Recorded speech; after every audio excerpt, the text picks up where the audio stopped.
The Austin Montego was launched in April of 1983. It was greeted as the maestro with a boot, but it's now established itself strongly in the medium saloon sector. Wheeltracks took 5 owners to our Berkshire test track to see how they got on with their Montegos. I would say that it's more of a driver's car than the average rep type car. The average family car isn't necessarily such a driver's car as this. The handling is fantastic, better than perhaps it should be for this type of car. Road holding as well, very good. Ride, acceptable, considering how good the handling and road holding are. And the performance is certainly above average for a 1600. You do like it, don't you? I do. The clutch was slipping from the moment it was delivered, and had to go back into the garage 2 days later to have a complete new clutch fitted. What else? The battery was no use. The battery wouldn't start the car. When did you find that out? Well, the car broke down twice before its first major service at 12,000 miles, and then wouldn't start after the service in the garage forecourt. And at that point, the battery was replaced by the garage. So you've had new battery, new clutch. What else? Major oil leak. The oil was leaking from the oil filter, and then late one evening the oil pressure relief valve stuck and the car lost all its oil. Fortunately, right outside my dealer's. And, those are the major things that have gone wrong with it so far. I'm only a passenger. I find it very comfortable. It's reasonably quiet. I can hear the children and Rob.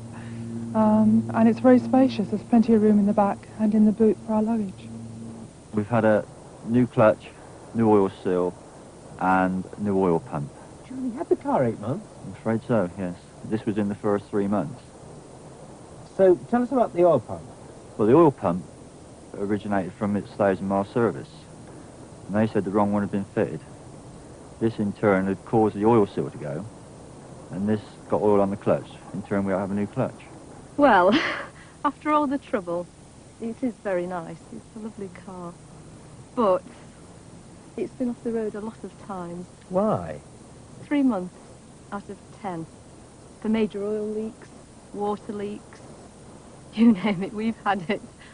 I think it was a Friday night car when they made this one. What did you do to get round that? Well, it went into our local garage, which, you know, the mechanics had been very, very good. But I found, you know, we weren't getting very far. So I got on to Mr. Musgrove at Austin Rover and complained bitterly. And he passed me down to his chief executive, who seemed to sort out the problem. Things started moving. What did they do to the car? Well, we've had a new engine in. And since then? Well, it started with an oil leak again, very slightly. Motor Magazine bought themselves a Montego 1.6 in June last year. It was one of the first off the line. It was delivered with some rather poor repairs to accident damage, and after only 600 miles, the engine started stalling. Motor journalist Richard Bremner was responsible for the Montego and took it back to the dealer to get the problem sorted out. How many attempts did that take? Well, 8 in all, by 2 different garages, and 1 attempt by Austin Rover at the factory where the car was built. And that wasn't all. When a colleague had the car in Ireland, the filter simply exploded, depositing huge quantities of oil over somebody's drive. And in fact, this happened twice because the correct relief valve wasn't available in Ireland at the time. But it's since been rectified and there have been no problems. Richard says the car performs well, has excellent handling and very good fuel economy, but it has been off the road rather a lot with all the problems. Each of the attempts to get the carburetor attended to has taken at least a day, and then there's been a trip to have the paint rectified and the oil filter. So it's spent a bit more time off the road than one would have hoped for, really. Richard has also managed to crack both the front and rear plastic mouldings, something which is not that unusual, we found in our Montego researches. Well, that's how it is with our sample of Montego owners, but from the test track, back to the studio. Well, a strong line emerging there. People loved the Montego, but too many things went wrong with it. Now, as it happens, Wheeltracks has also been running a Montego during the making of this series. Well, to be honest, we've been running 2. The first one hit a bank at slow speed during a spell of snow and ice, and the plastic front just disintegrated. Austin Rovers tell us that the air temperature has quite an effect on just how flexible those plastic bumpers are. And about the same time, a seal went in the gearbox and the clutch started slipping. However, apart from the inevitable cracked rear bumper, our replacement Montego seems to be going pretty well. Now, we talked to Austin Rover about those faults that the owners had reported with their Montegos. Was it true that the company was so worried about oil leaks that it had put fluorescent oil in the cars, so that the source of the leaks could only be spotted by a garage using an ultraviolet light? They told us, fluorescent oil is put in the engines at the factory. This is to enable any leaks to be identified and rectified in the plants before the cars go to the dealers. The oil will be changed by the dealers, normally at the 1,000-mile service. let's hope Austin Rover can crack their quality problems, as Jaguar already appear to have done. There's no doubt that the Montego deserves the success it's already achieved. It would be a shame if niggling problems let it down. Now let's join Andy Price for a spot of family motoring. Now, we all know it's every kid's dream to drive a family car, but there can't be too many dads prepared to let them. Some of the parents who are prepared to let their children climb behind the wheel are members of the Under-17s Car Club. So if you'd like to all go to your cars and just take it steady. Okay, thank you very much. The club was formed about 10 years ago by some brave mums and dads who now travel from all over the country to let their kids loose on off-the-road sites like this disused airfield in Oxfordshire. Ian Ross is the chief instructor, and he explained how the tuition is done on a very strict grading system. Yes, every new member as they join the club starts off at a grade 5, and they work their way up through to eventually the best grade of all is grade X. In fact, it's not until they've achieved grade 1 that they are driving entirely on their own. Once the children have grasped the essentials, they show remarkable restraint. Amazingly, they've never had a real accident. The major sanction, of course, could be the loss of face and the loss of the coveted privilege of driving without a parent riding shotgun. In fact, the principal source of danger isn't youthful high spirits at all, but over-ambitious parents. We have an awful lot of problems with parents trying to persuade them to do the correct things. The children often know the correct thing to do, but the parents don't. We've had occasions of them going the wrong way around roundabouts and parking badly and just general lazy habits. But the kids soon overcome any parental handicaps and develop into first-class drivers. The club's star driver is 16-year-old Duncan Ross. He's been driving for 5 years. How would you sell the club to somebody who didn't know anything about it? Oh, I think it's just giving young people an experience of driving before they get on the road. We have got a very good first-time driving test pass rate as well. Most of the members pass the test first time. But it would appear some male prejudices have slipped into Duncan's driving attitudes already, regarding the fairer sex, that is. Some of them aren't bad, but some of them never get any better. We haven't got a lot of girls in the club, because generally most of them are boys. Because I think the girls think, the girls going for horse riding, the boys start driving, I suppose. Sure, it's an awful lot of fun, and certainly there's every indication that they do become safer drivers. And it's not just their dad's cars they get to tear about in. Members get to drive a whole variety of vehicles. Four-wheel drive, performance, sports, even Formula Ford. But this one, 32 tons, 80,000 pounds worth, that's something special. So it would appear that the motto of the Under-17 Car Club is, if you're going to start driving, jolly well start driving young. Andy, that looked like a lot of fun. I hear your kids were driving round a corner of that airfield. Any damage to the family car? Well, the family car sort of wept a bit and had a few broken nights, but it's made a total recovery. The children thought it was monstrously good fun. They're 10 and 12, and they think the test's going to be a pushover from now on in. I'd get very nervous if I was you. Of course, all these ideas are wonderful if it's not your own car. You think you've got problems. My kids have got their eye on my Land Rover, and you'll see what they want to do after the commercial break.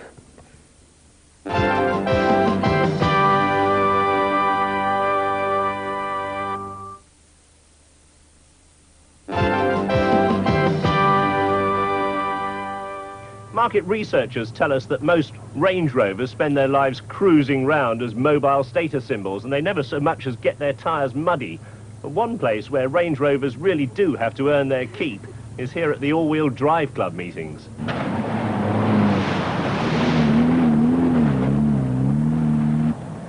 When the club started in 1968, they held simple trials to see who could get an ordinary Land Rover the furthest up a hill course.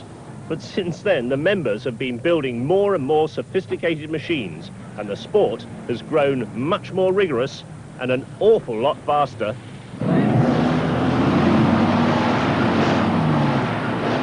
Here at a disused chalk pit in Kent, the All-Wheel Drive Club are holding their first meeting of the year. Competitors have driven from Yorkshire, Wales and Cornwall to take part.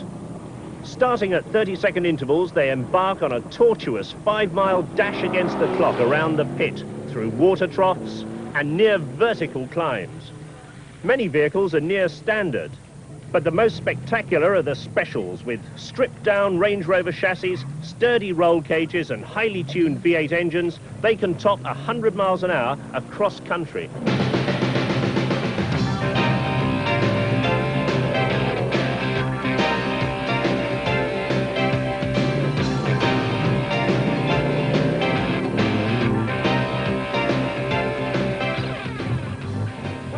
By John Cogler, next Status Quo, now a new group, Partners in Crime. What are you doing here? Relaxing, would you believe?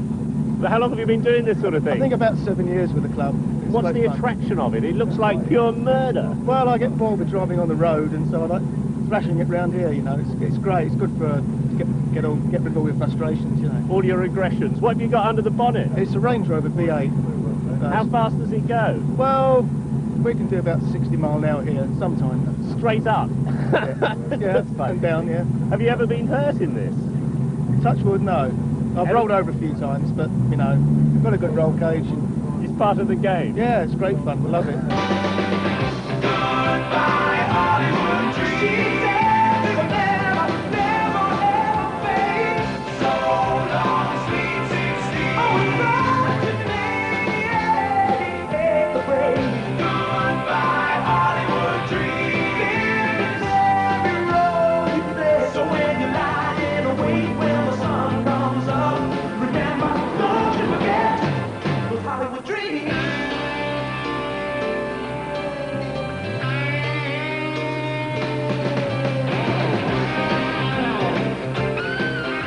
Are you the only lady in it? I think so, yes. Yes, I think so. How do the men treat you? Do they let you through, or do they... Oh, no, they don't. You have to fight, do you? Oh, definitely, yes. Every scrap of the way? Yes, yes, they don't let you through or anything, no.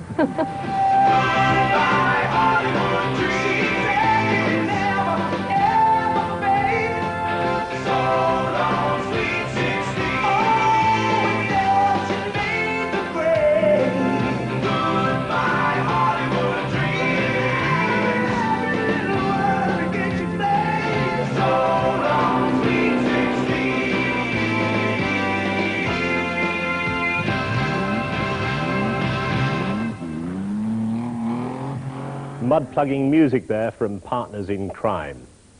Now, this sort of Japanese delivery van is becoming a familiar sight around our cities and towns. The driving position allows the best use to be made of the load area, and the vehicles are getting very popular with drivers because they're reliable and the controls are very light. But of course, sitting up here right at the front of the vehicle can pose a few problems in an accident. After all, a modern car is designed to crumple at the front to absorb impacts and protect the driver. And heavy lorries with forward-controlled cabs have massive chassis to absorb impacts. But what happens when a van like this has a minor accident? Now, that smash might look pretty dramatic to you, but in fact, the van was only doing 20 miles an hour. The Allianz Technology Center in Germany has been looking into the crash performance of a range of Japanese vans. They sent them down a track into an offset barrier between 21 and 22 miles an hour, a situation which the Germans say represents most on-the-road, head-on crash situations. They measured the distance the front of the vans caved in, and then they looked at the injuries that could have been caused. Amongst the 6 Japanese vans tested, 4 of them are on sale in Britain: the Nissan Urvan, the Mitsubishi L300, and the Toyota Hiace. The 4th van, the Isuzu cargo van, is being built in this country by Bedford and sold as the Midi. Now, Bedford say that their version of the Isuzu has been modified and will have a better crash performance than the vehicle the Germans tested. However, the fact remains that according to this study, drivers of this sort of forward control van could be at risk. On the Nissan van, for instance, the German study showed the left leg of the dummy totally trapped. All these tests were carried out with the vehicles empty. If they'd been loaded, the impact would have been far worse. Now, Dr. Murray Mackay, you're head of accident research at Birmingham University. You've seen the film of the crashes and this voluminous report from the Germans. What did you make of it? Well, they've put their hand on what we perceive as a real problem. We've seen the same sort of thing in real crashes, and injuries to the feet, to the ankles, to the lower leg and the knee.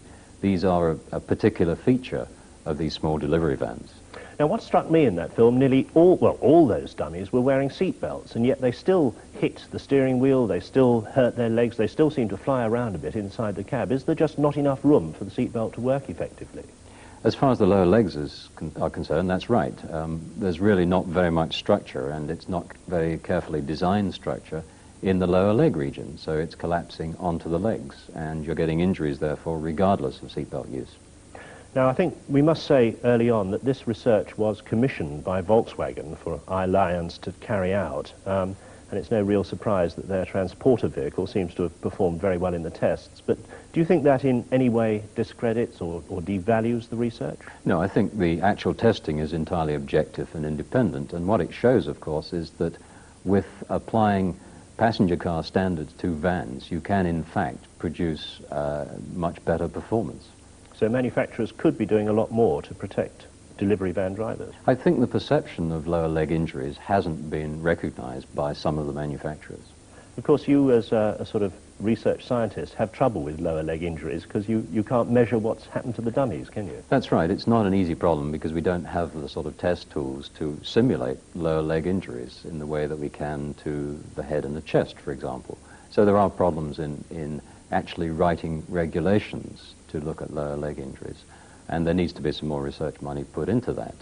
But the starting point, of course, is what's happening in the real world, and to recognize that there's a problem there, and this test shows that it is in fact a problem. So you'll have to go back and design a dummy which sort of measures the injuries in its feet and its legs before you can determine the standards that'll have to be applied. That's right. That's one of the needs that we have in biomechanics at the moment.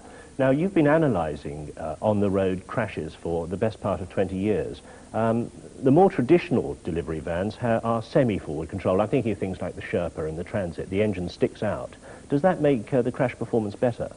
Not necessarily. It's much more concerned with the detailed design of the structure. There's nothing wrong in concept with sitting over the front axle, providing you design the appropriate structure, recognizing the sort of impacts that are actually taking place. You mentioned these vehicles tend to nosedive under heavy braking. Does that pose a problem when they hit something else?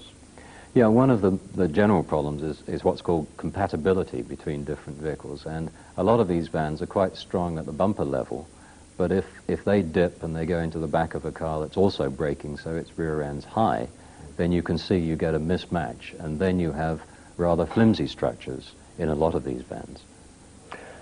The sort of people who tend to drive these vans, of course, are becoming less and less professional drivers. I mean, they're available to a lot of people. Are you worried about that? Well, one of the things that we see is the big growth in self-drive hire vehicles of this type. You know, it's the Boy Scout clubs and the football teams at the weekend, going out perhaps with drivers not familiar with these types of vehicles, covering long distances, and they're coming up in the accidents. Now, what about the sort of the regulation side of things? We seem to have spent a lot of time controlling the motor industry and setting down standards for our cars and their crash performance. We've got to have compulsory seat belts, and the steering columns must absorb impact, all this sort of thing. Do you think we're spending too much time on car design and not looking at the overall crash performance of all the vehicles on our roads? I think this problem of compatibility is terribly important, and there's, particularly in Britain now, a lot of complacency around. You know, we've done the seatbelt law and it's had superb benefits, and there's a lot of disinterest, at least at the political level, in tackling these sorts of 10-15% problems like vans, the general problems of crash performance in, for example, side impacts, rear end collisions. There's a lot to be done and a lot that can be done still. So because we've pushed through seatbelt legislation, the MPs think they've done their job, they're sitting back a bit. I think so. The tragedy is that there is a lot of potential in terms of what we know that just needs to be applied. Now, do you think people know enough about the sort of work that is being done? I mean, in theory, you could tell people how their car or their van will perform in a crash. Do you think this sort of information ought to be made available to people? Well, of course, it is available in rather specialized sort of sources. Not really. You've got to dig very deeply to find out what happens in a crash test. Yes, indeed. The real problem is that the manufacturers are not terribly keen yet at selling safety. For understandable reasons. Well, of course, some do and have made a great commercial success of it. We perceive that there really is an interest by the general buying public in safety, and I think some smart marketing would in fact introduce safety and crash performance alongside style, comfort, ordinary performance as a general part of the vehicle package. Now, this particular series of films and crash reports seems to be used by Volkswagen as a marketing tool. Are you happy with that? Yes, I think so. I think that's just the right way to, first of all, educate people and at second order, improve vehicles for the future. You serve on a thing called the Parliamentary Advisory Council for Transport Safety, but they've criticised manufacturers' adverts in the past. What do you think of this move? Well, I think this is a move in the right direction. They're doing objective tests at an independent test house and are not controlling the results. I think that's the right sort of information type of advertising that I'd like to see more of. Murray, thanks very much indeed. I know a lot of delivery drivers will have a great deal to think about as they drive around the streets after seeing that report. From tonight's Wheeltracks, good night.